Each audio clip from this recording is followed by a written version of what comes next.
রে বহির্বিশ্বের মানুষ, আমাদের কর্তৃপক্ষের ঘোষণা শুনে রাখো। মক্কায় ঢুকবেন, প্রবেশ করবেন, বাণিজ্য মেলায় অংশগ্রহণ করেন, অসুবিধার কারণ নেই। যা ইচ্ছা বেচা কেনা করেন, যা ইচ্ছা খাইতে পারেন, গ্রহণ করতে পারেন, সমস্যা নাই। তবে একটা বাধা, আমাদের এই মক্কা নগরীতে আব্দুল্লাহর ছেলে মুহাম্মদ নামক একজন পাগল আছে। নাউযুবিল্লাহ। আব্দুল্লাহর ছেলে মুহাম্মদ নবী দাবি করে, লোকটা পাগল, তার দ্বারে কাছেও ভুলেও কেউ যাবেন না। প্রচার করা শুরু করলো, বাধা দেওয়া শুরু করলো, ঘোষণা দিয়ে। আজকে আপনাদের এই জমায়েতের সামনে একটা কথা যদি আমি পৌঁছায় দিই, তাহলে এতগুলো গ্রামের মানুষ একসাথে, সবাইকে একসাথে পাইয়া একটা কথা শোনানো যতটা সহজ হয়ে গেল, গ্রামে গ্রামে ঘুরে ঘুরে এই খবরটা পৌঁছানোটা সহজ না, অনেক কঠিন। আমার আপনার পয়গম্বরও মনে মনে এই ধারণা করে রেখেছেন যে বাণিজ্য মেলায় বিভিন্ন দেশের মানুষ একত্রিত হবে, তখন কালিমার দাওয়াত মানুষের কানে কানে পৌঁছায়া দিব।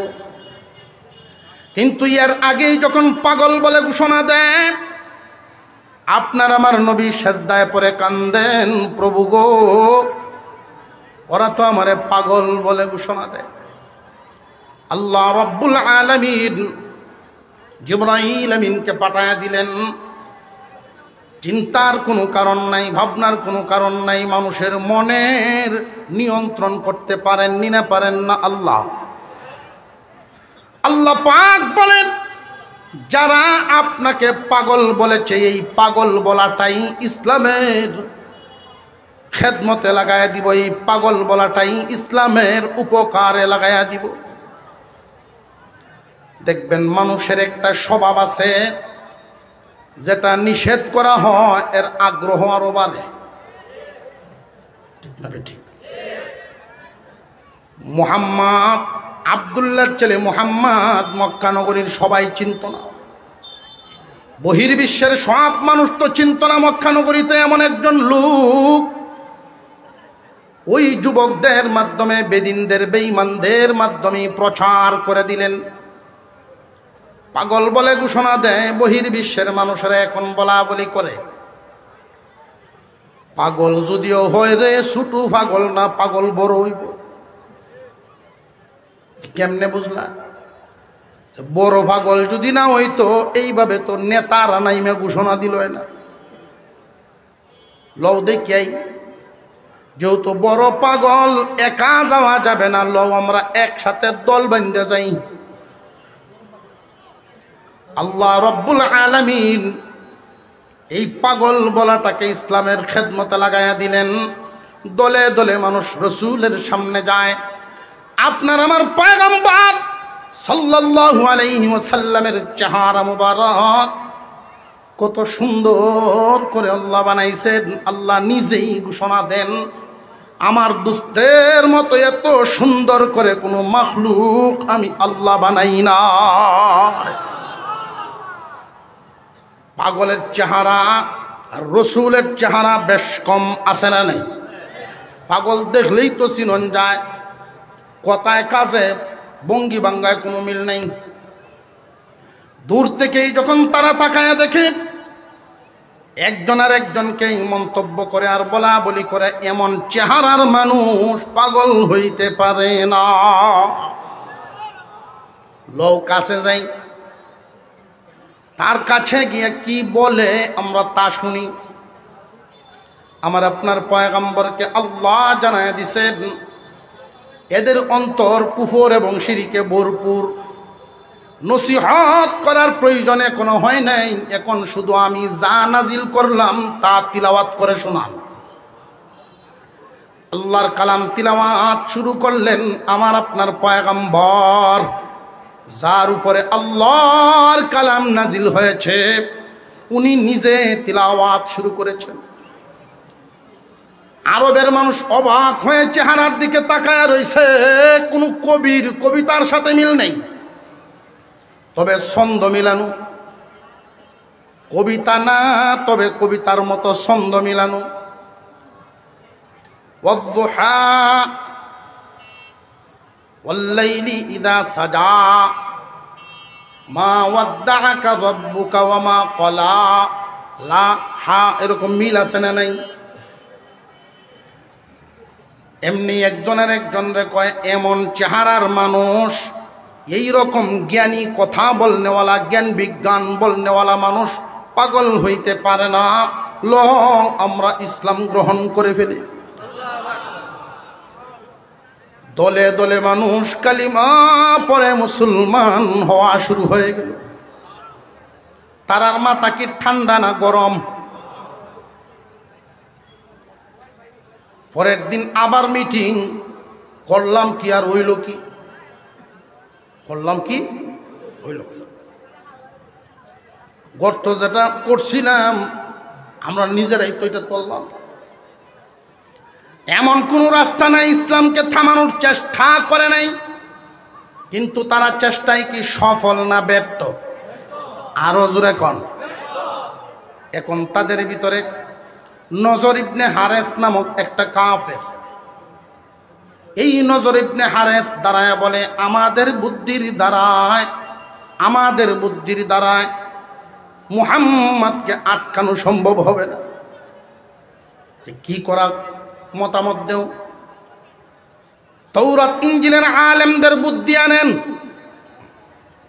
তৌরাত ইনজিলের আলেমদের পরামর্শ গ্রহণ করলে মুহাম্মদকে থামানো যাইতে পারে। তখনকার জামানায় তৌরাত এবং ইনজিলের আলেম যদি পাইতে হয় মদিনায় যাইতে হয়। মক্কাবাসীর পক্ষ থেকে দুইজনকে পাঠায় দেওয়া হলো, পরিস্থিতি বলো, তাদের পরামর্শ গিয়া নিয়ে আসো। এই যে দুইজন মানুষ তারা মদিনায় গিয়া পৌঁছিয়াই বলা শুরু করলো, মদিনাবাসী বিশেষ করে মদিনার আলেমগণ, আমাদের মক্কা নগরীর অবস্থা তেমন ভালো না।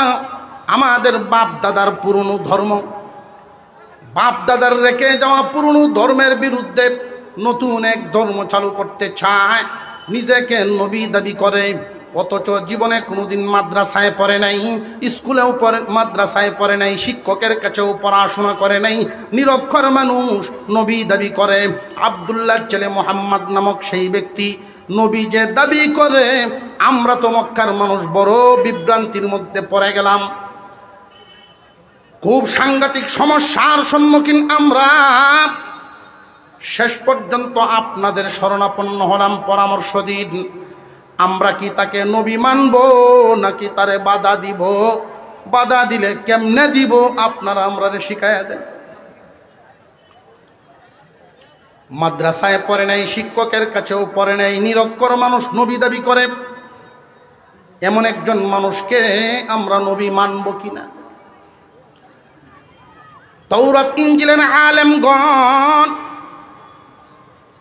পরামর্শ করে পরের দিন এদেরকে ডাকলেন, শুনো, তোমরাই বলেছ মাদ্রাসায় পড়ে নাই, শিক্ষকের কাছেও পড়ে নাই, নিরক্ষর মানুষ মুহাম্মদ।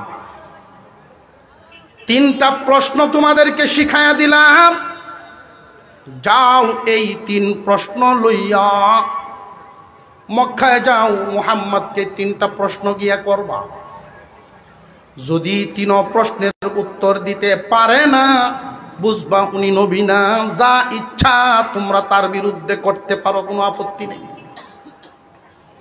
কিন্তু সাবধান, মনে রাখবা নিরক্ষর, তোমরাই বলেছ কারোর কাছে শিক্ষা হাসিল করে নাই, তোমাদের সামনেই বড় হয়েছে, মক্কা নগরীর সবাই তারে ছিল। এমন একজন মানুষ যদি এই কঠিন তিনটা প্রশ্নের উত্তর দিয়া দেয়, তাহলে মনে করবা মুহাম্মদ সাধারণ মানুষ নয়, তার কাছে আল্লাহর পক্ষ থেকে ওহী নাজিল হয়। আরো জোরে কোন সুবহান। প্রশ্ন তিনটা নিয়ে তারা আসছে। আবু জাহেল প্রথমে সাক্ষাৎ, আইসস কিছু বুদ্ধি যে আনছি তিন প্রশ্ন। দুনিয়ার জমিনে যত প্রশ্ন আছে দুই ভাগে বিভক্ত। এক ধরনের প্রশ্ন হলো জানার জন্য করা হয়, কোনো শর্ত সাপেক্ষ নাই। আপনি জানেন না, জান্নাওয়ালার কাছে প্রশ্ন করেন, অসুবিধা নেই, শর্ত নেই। কিন্তু আরেক ধরনের প্রশ্ন আছে আটকাইবার প্রশ্ন। অনেক সময় দেখবেন বন্ডারা আলেম ওলামা দেখলেই ভিতরে খুশায়, হিতা হিতা জিগায় কোন সুরাত নয় মিম, কোন সুরাত নাই মিম, এই দৌলত লয়ে ঘুরে। এটা তার বড় এলেম।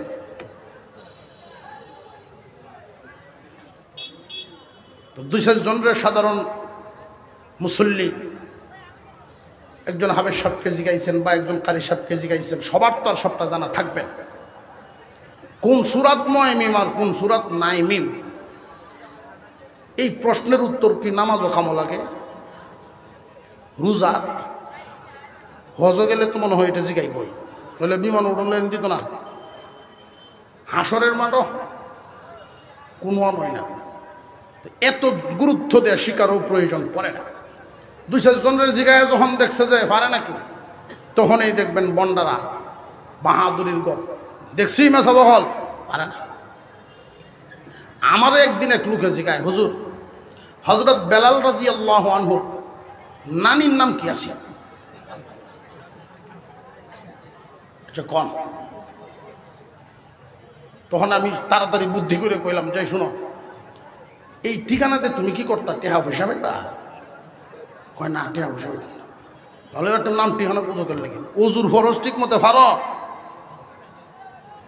এদিকেও শুনি কতটুক ভারো? কয় না, এটা আরেকদিন হইব জায়গা।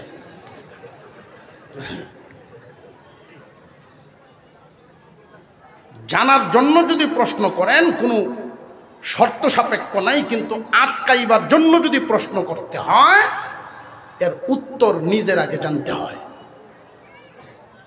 আটকাইবার প্রশ্ন আছে না, নিজের আগে জানা লাগে।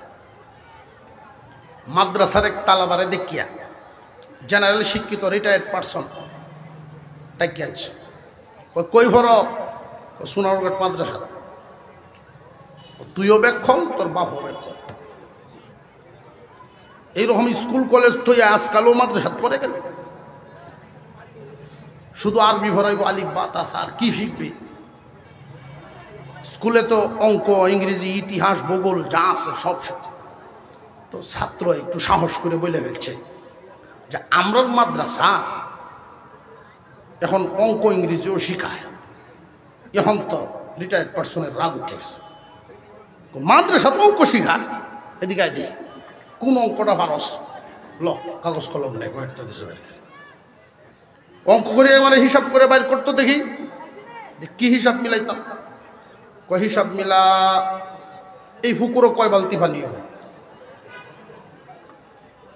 মাদ্রাসায় যে ভরুইয়া ছাত্ররা দেখবেন এমনি সাদা সিধা হতে আইটা যাইতো বাউ হয় না, এমন ভোলা বান্নে মাদ্রাসাত ভর্তি করবেন হিফজখানা, কোরআনের ঘষায় 1 বছর লাগবো সোজা হয়ে যাবে। দেখছেন নি? আমরা তো এটি দেই যারা স্মার্ট চালাক চতুর, এটা তো মাদ্রাসা দিই না। মাদ্রাসা দেই লেসা ফেসা লেঙ্গুয়া ফেসুয়া। জোরে খন ঠিক না বে? ঠিক আছে। যদি এখনো আমরা আমাদের উত্তমটা দিতাম, আল্লাহ পাক আমাদেরকে সেই উত্তম বদলা আল্লামা আশরাফ আলী থানভী, হুসাইন আহমদ মাদানী, রশিদ আহমদ গঙ্গোহী আল্লাহ দিতে পারতেন, মহান আল্লাহ দিতেন। আমরা লইয়াই গেলাম গ্লাস, কলসিপুরে ভাই কেমনে? মাদ্রাসার ছাত্র যেই শুনছে উনি কই পুকুরে কয় বালতি পানি বেড়ে মিলা?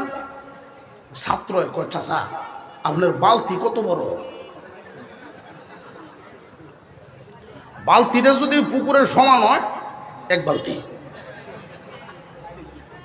আর যদি এর অর্ধেক হয় 2 বালতি, তার অর্ধেক হইলে 4 বালতি, এর অর্ধেক হইলে 8 বালতি।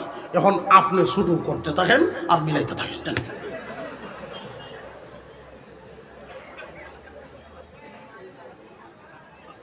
মদিনার আলেমগণ প্রশ্ন শিখায় দিছে, উত্তর শিখায় নাই। হুজুরে আকরাম সাল্লাল্লাহু আলাইহি ওয়াসাল্লামের প্রতিদিনের অভ্যাস, আমার আপনার পয়গম্বর খানায় কাবা দেখতে খুব ভালোবাসতেন, কাবা ঘরের দিকে তাকায়া থাকতেন। কারণ ওই কালো গিলাফওয়ালা ঘর, এটা কার ঘর? জবান খুলে আওয়াজ দিয়ে অলসতা ভেঙ্গে বলেন, কার ঘর? এই জন্য নবীজি বলেছেন, আল্লাহর ঘরের দিকে যদি কেউ একবার তাকায়, কাবা ঘরের দিকে কেউ যদি একবার তাকান, মহান আল্লাহ তার উপরে 20 বার রহমত নাজিল করেন। নবীজি যদি বিশ্রামের জন্য কোথাও বসতেন, তাহলে বসাটা এমন ভাবেই বসতেন যেন কাবাঘর দেখা যায়। আমার আপনার পয়গম্বরের মহব্বতের ঘরখানায় কাবা, ঘুম থেকে উঠেই সবার আগে কাবা ঘরে যাইতেন, এরপরে অন্য কাজ। প্রতিদিনের নেই ভোর বেলায় খানায় কাবায় যখন আমার আপনার পয়গম্বর হাজির, মক্কার নেতৃস্থানীয় লোকেরা গিয়া প্রশ্নগুলো করার জন্য হাজির। ও মুহাম্মদ, তুমি আমাদের কারোর বাতিজা, কারোর ভাই, ব্যক্তিগত কোনো শত্রুতা নাই, ধর্মীয় একটা মতবাদ, তুমি নিজেকে নবী দাবি করো, আমরা তোমাকে নবী মানি না। তবে আজকে আসলাম শেষমেশ একটা পরীক্ষা করার জন্য। 3টা প্রশ্ন তোমাকে করব গো মুহাম্মদ, যদি 3 প্রশ্নের উত্তর দিতে পারো তাহলে এই মক্কায় কালিমার দাওয়াত চলবে, আর কোনো বাধা নাই। যদি 3 প্রশ্নের উত্তর দিতে পারো না, তাহলে কালিমার দাওয়াত চলবে না। হুজুর সাল্লাল্লাহু আলাইহি ওয়াসাল্লাম বলেন, মক্কায় কালিমার দাওয়াত চলবে কিনা চলবে না, এই অনুমতি তো আপনাদের কাছ থেকে আমি নেই। প্রশ্ন কি করবেন সেটা করেন, যে তুমি কি সত্য নবী নাকি মিথ্যা নবী, এটা জানার জন্য 3টা প্রশ্ন করব। 3 প্রশ্নের উত্তর যদি দিতে পারো, তুমি সত্য নবী প্রমাণিত হবে, আর যদি দিতে পারো না, তুমি সত্য নবী না। আল্লাহর পয়গম্বর বলেন, আল্লাহ পাক আমাকে নবুয়তি দিয়েছেন, সত্য না মিথ্যা এটা আল্লাহ আমাকে দিয়েছেন, আপনাদের কাছ থেকে তো সার্টিফিকেট নেই। আপনারা প্রশ্ন কি করবেন করেন। 1 নাম্বার, 2 নাম্বার, 3 নাম্বার করে প্রশ্ন করা শুরু করলো। 1 নাম্বার প্রশ্ন হলো, এই পৃথিবীর জমিনে এমন কোন মানুষ, এই দুনিয়ার জমিনে একজন মানুষ আল্লাহ পাঠাইছিলেন এমন, যার মতো আর কেউ এমন যোগ্যতা পান নাই, এই নিয়ামত পান নাই। যে কি নিয়ামত? আমরা এখানে যারা আছি এমন মানুষও আছেন যে চুনারুঘাটের বাহিরে আর যাওয়া হইছে না জীবন। এমন মানুষও আছেন সিলেট শহর, যদিও নিজেদের বিভাগ সিলেটেই, জীবনে কোনোদিন যান নাই। এমন মানুষও আছেন জীবনে কোনোদিন সিলেট গেছেন কিন্তু ঢাকায় যান নাই। আমরা প্রতিদিন যখন ভোরবেলায় ঘুম থেকে উঠি, সূর্যটা পূর্ব দিকে উঠে। ছোটবেলায় মনে করতাম সূর্যটা আমাদের পূর্বের যেই গ্রামের পিছন থেকে সূর্য উঠে, ঠিক না? স্কুলে দেখা হইলে এদেরকে জিগাইতাম, তোরার বাড়ির হিসেবে তো সূর্য উঠে, না আমরা না, এর ভোরের গ্রামটা এমন হইছেনি না, হইছে না? কিন্তু আজও পর্যন্ত সূর্য কোন জায়গা থেকে উঠে কেউ কোনোদিন দেখতে পারে।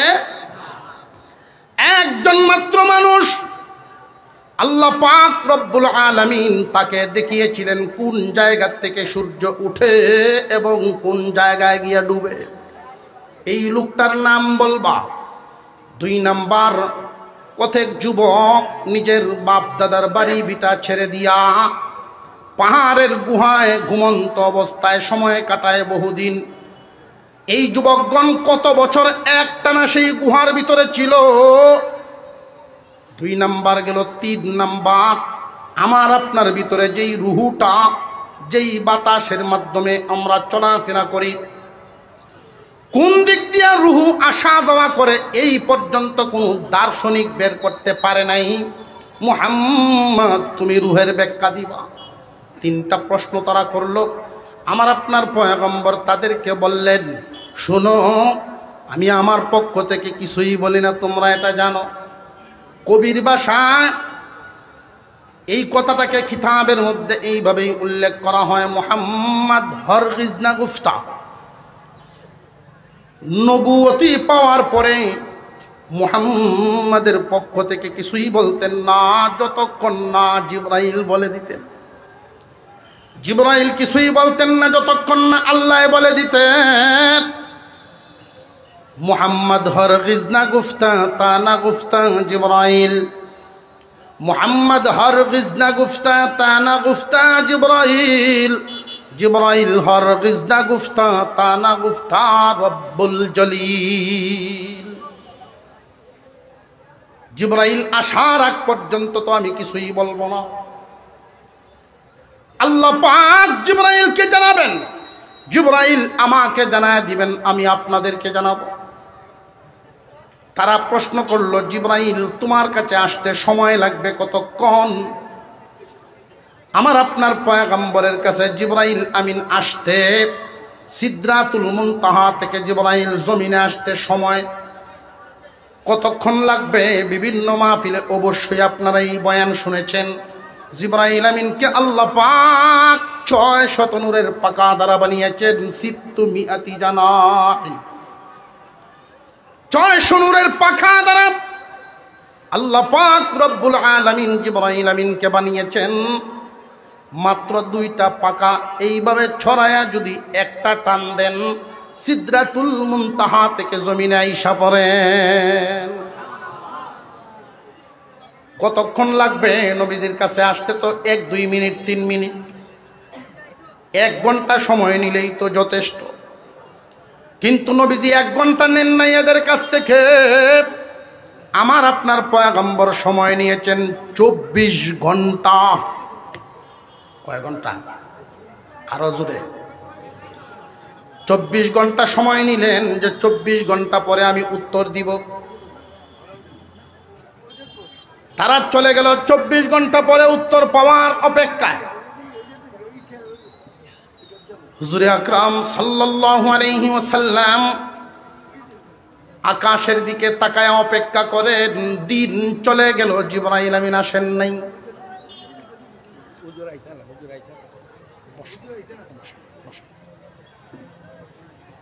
রাত গভীর হয়ে গেছে, জিবরাইল আমিন আসেন নাই। রাত শেষও হয়ে গেল, জিবরাইল আমিন আসেন নাই। 24 ঘন্টা পার হয়ে গেছে। পরের দিন একই সময়ে তারা হাজির। আল্লাহর পয়গম্বর জানায় দিলেন, শোনো, আমার কাছে জিবরাইল আসেন নাই, অপেক্ষা করো, জিবরাইল যখন আসবেন তখন তোমাদেরকে আমি জানায় দিব। তারা মানে নাই, ধৈর্য ধারণ করে নাই, মিছিল দেওয়া শুরু করলো, মিথ্যা নবী, মিথ্যা নবী, নাউযুবিল্লাহ। প্রশ্নের উত্তর যেহেতু পায় নাই, তারা মিথ্যা নবী বলে ঘোষণা দেওয়া শুরু করলো। হুজুর সাল্লাল্লাহু আলাইহি ওয়াসাল্লাম, আমার আপনার পয়গম্বর আসমানের দিকে তাকায় আছেন, কখন জানি জিবরাইল আমিন আসবেন, উত্তর জানবেন আর এদেরকে জানাবেন। 1 দিন গেল, 2 দিন গেল, 3 দিন গেল, 5 দিন, 7 দিন, 10 দিন, 11 দিন। সাহাবীরা গৃহবন্দী, রাস্তায় বের হলেই খুঁচা দিয়া কথা বলে মিথ্যা নবীর সাহাবী যায়। সাহাবায়ে কেরাম সহ্য করতে পারেন না। এই হালত মক্কা নগরীতে চালু হয়ে গেল। আমার আপনার পয়গম্বর আকাশের দিকে তাকায় থাকেন।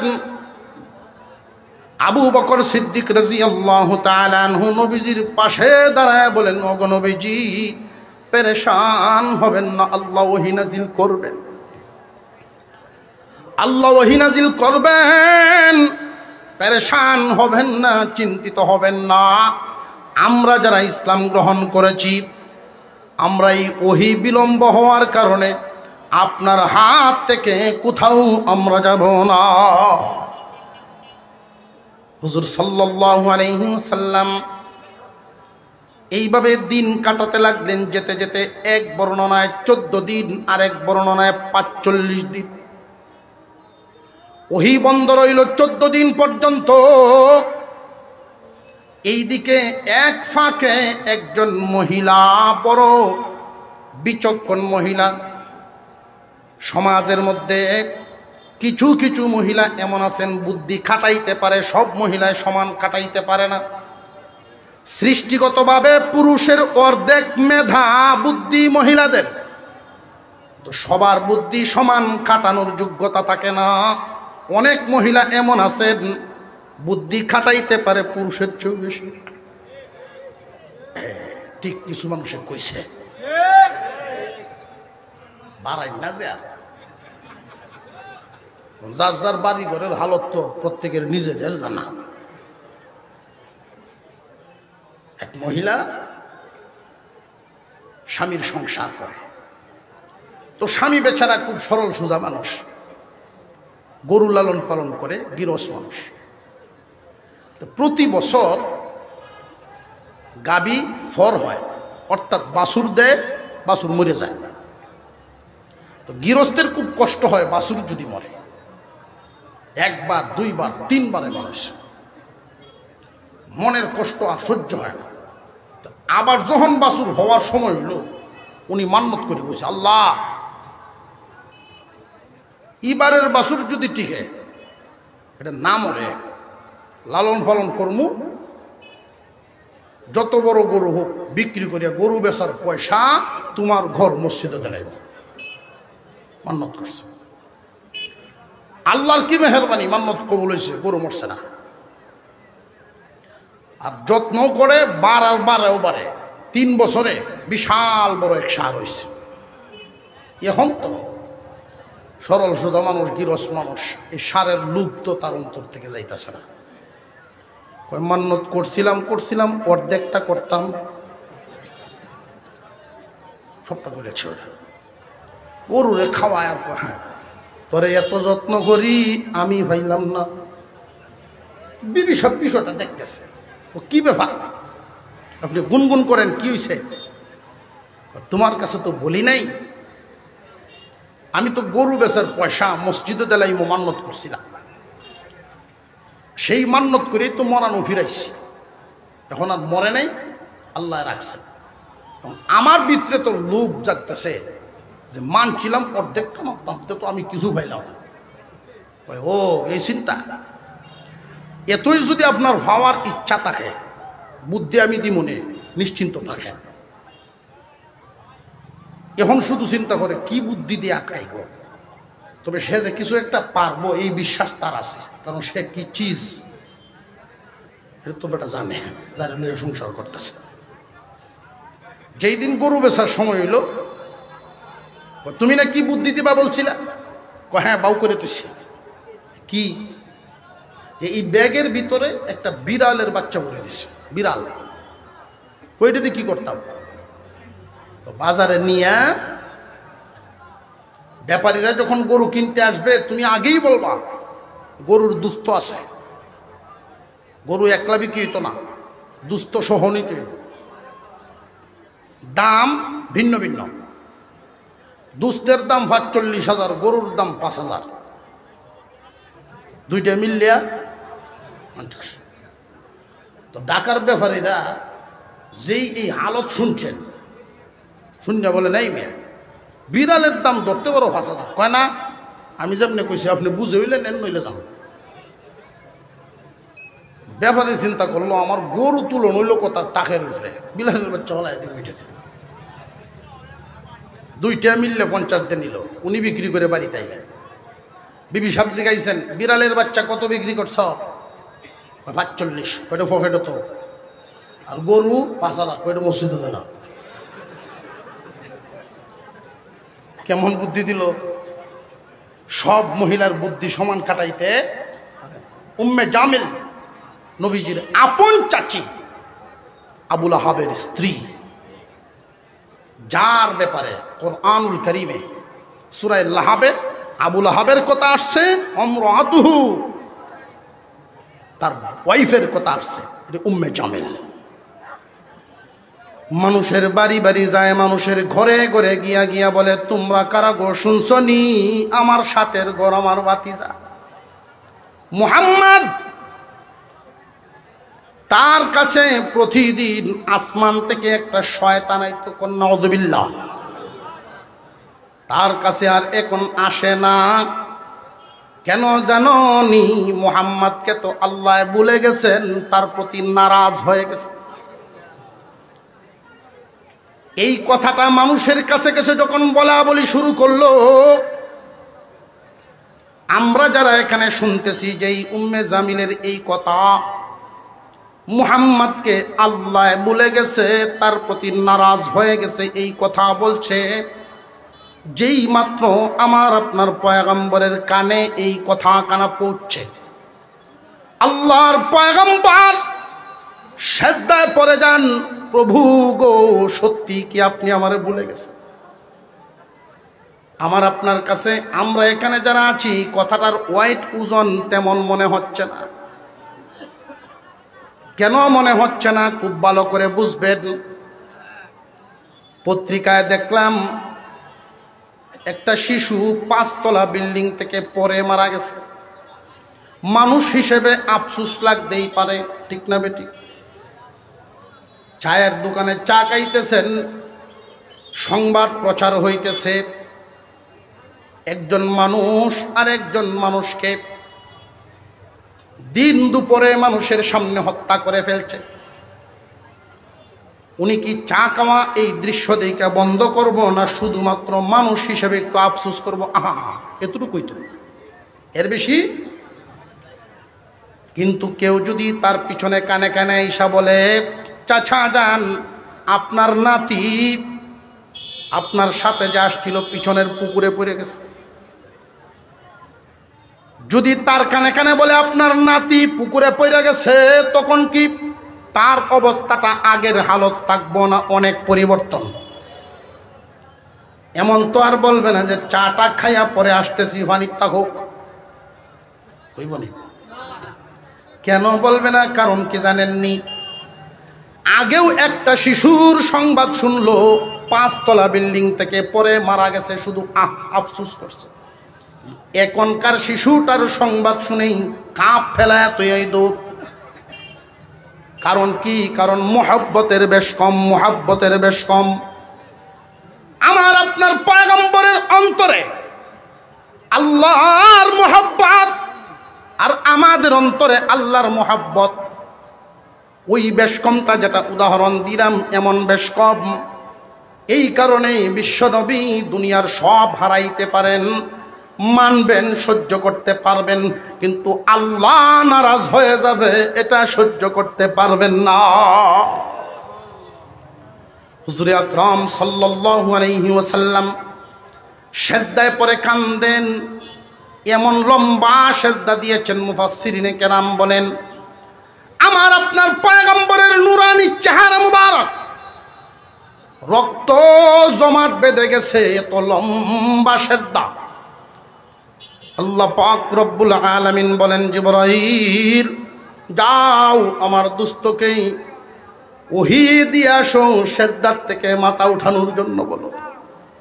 ওহী নাজিল করলেন, জিবরাইল আমিন ওহী নিয়ে আসলেন, অগনবীজি মাথা উঠান।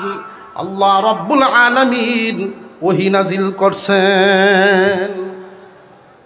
আপনারা জিমায় গেছেন, সুবহানাল্লাহ, লস না লাভ? 14 দিন পরে আমার আপনার পয়গম্বরের কাছে ওহী আসলো, সকলেই বলেন আলহামদুলিল্লাহ, জবান খুলে বলেন আল্লাহু আকবার, আলহামদুলিল্লাহ। আল ইখওয়ান সংগঠন, তাদের উদ্যোগে আজকের এই মাহফিল আল্লাহ কবুল করেন, জবান খুলে বলেন আমিন। অনেক ভাইয়েরা দাঁড়িয়ে আছেন, তারা যদি বসতেন তাহলে আরো সুন্দর দেখা যেত। আল্লাহ পাক কবুল করেন, বলুন আমিন। হুজুর সাল্লাল্লাহু আলাইহি ওয়াসাল্লাম জিবরাইল আমিনকে জিজ্ঞাসা করেন, 14 দিন বিলম্ব হয়ে গেল, এতদিন তুমি কেন আসো নাই রে ভাই জিবরাইল? ওগো পয়গম্বর, আমি জিবরাইল পাগল পারা থাকি, দুনিয়াতে কখন আসবো আর নুরানি চেহারা দেখবো। আরো জোরে কোন সুবহানাল্লাহ।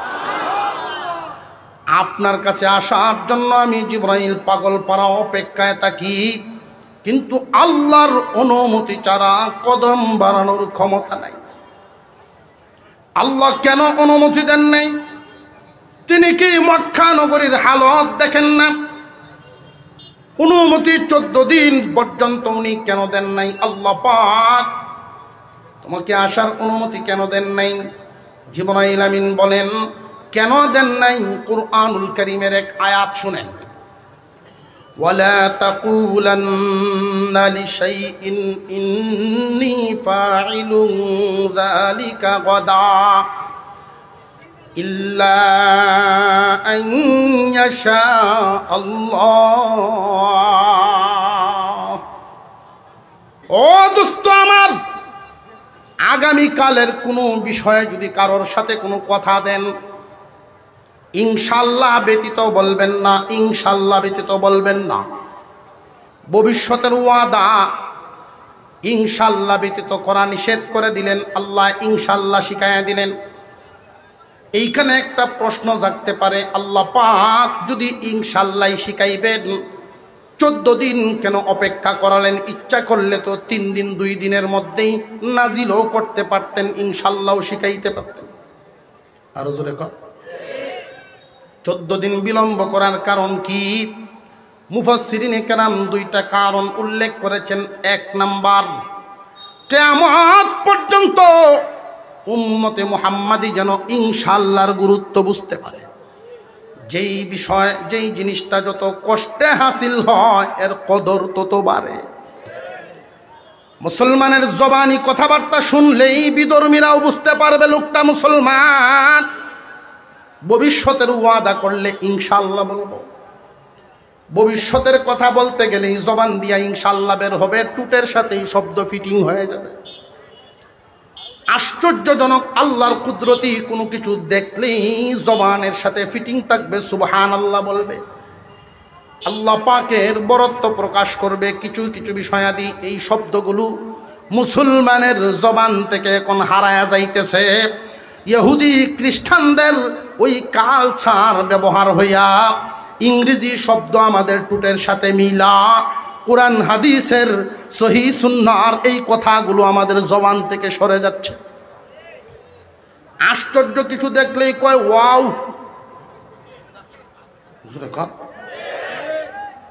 অথচ মুসলমানের ঐতিহ্য এটা না। মুসলমান বলবে সুবহানাল্লাহ, ঠিক না বেঠিক? জিজ্ঞাসা করেন কেমন আছেন, কয় আই এম ফাইন। কি রে বাবা, মুসলমানের শব্দ আছে না নাই? আলহামদুলিল্লাহ আছে না নাই? এই আলহামদুলিল্লাহ বলার দ্বারাই আল্লাহ পাক বান্দার প্রতি এতটাই খুশি হন। আই এম ফাইনের দ্বারাই তো এই সন্তুষ্টি পাওয়া যাবে না। মহান আল্লাহ বান্দার প্রতি যখন এই তাসবিহ, শুকরিয়ার তাসবিহ যখন তার জবানে শুনেন, জান্নাতের 8টা দরজা খুইলা দেন। আসমান জমিনের মাঝখানের ফাঁকা জায়গা নেকি দিয়ে ভরিয়ে দেন। আরো জোরে ইনশাআল্লাহ শিক্ষা দেওয়া উদ্দেশ্য। 14 দিন বন্ধ রাখলেন ওহী, দেরি করলেন কেন? যেই বস্তু যত কষ্টে হাসিল হয় কদর তত বাড়ে। 2 নাম্বার কারণ, যার সাথে যত মহব্বত, হঠাৎ যদি গ্যাপ পড়ে মহব্বত কমে না, মহব্বতের আগুন আরো বাড়ে। মহব্বত বাড়ানো, ইনশাআল্লাহর গুরুত্ব বাড়ানো, এই 2 কারণে ওহী বন্ধ। কিন্তু 2 কারণে ওহী বন্ধ রাখলেন, এই দিক দিয়া আমার আপনার পয়গাম্বরের মনের হালত কি হইল? মনের হালত অত্যন্ত ব্যথিত, অত্যন্ত কষ্ট, সাংঘাতিকভাবে সাহাবীরা সহ মারাত্মকভাবে আঘাতপ্রাপ্ত মানসিক। এই মনের আঘাত দূর করার জন্য আল্লাহ পাক রব্বুল আলামিন মক্কায় যেই কথাটা ছড়লো, মুহাম্মদকে আল্লাহ বলে গেছেন, তার প্রতি নারাজ হয়ে গেছে। এই কথার উত্তর মুহাম্মাদের মানসিক সন্তুষ্টি, কথার জবাব এবং মনের সন্তুষ্টি পুরস্কার হিসাবে মহান আল্লাহ সূরাতুজ জুহা কানা নাজিল করেন।